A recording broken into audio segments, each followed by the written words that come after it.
Greetings, this is Jim Evans and welcome to this edition of TTG Update. Well, we recently added a couple of holdings to accounts. These were Citigroup notes. They do not have a stated rate of return and they mature in 2022. Now, we've received a few questions about these holdings, so we thought we would address those today. We're going to take a look at just one of these notes, and it looks a little bit like this on your portfolio statement. We'll just simply say Citigroup, Inc., VAR, which stands for variable, and then the maturity year, which is 22. Now, this is a note that is backed by Citibank. It also carries FDIC insurance on it, so should Citigroup fail, FDIC insurance would kick in, although we consider that extremely unlikely. This investment is a little bit different than our other bonds. It is known as a structured note.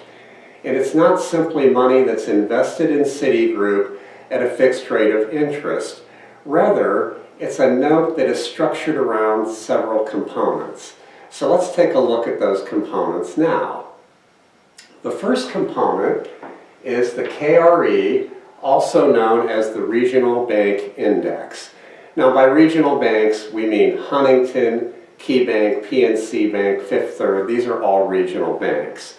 And the KRE is simply the symbol for the index that carries all these different regional banks across the country.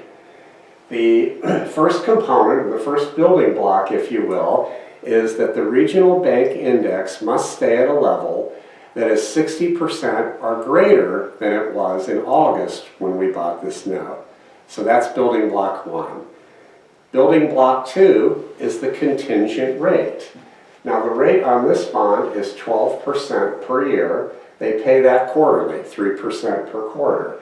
They pay that 3% so long as the regional bank index stays at a level of 60% or greater of where it was in August when we bought this note. The third building block, or the third component, is the maturity date. Now, in this case, that is August of 2022. In August of 2022, so long as that regional bank index, component number one, is at or above 60% of the level it was at in August, we simply get our money back at that point.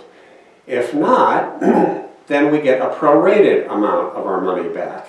So for instance, let's say the regional bank index has fallen 45% by that time, then we would get 55 cents on a dollar back at maturity.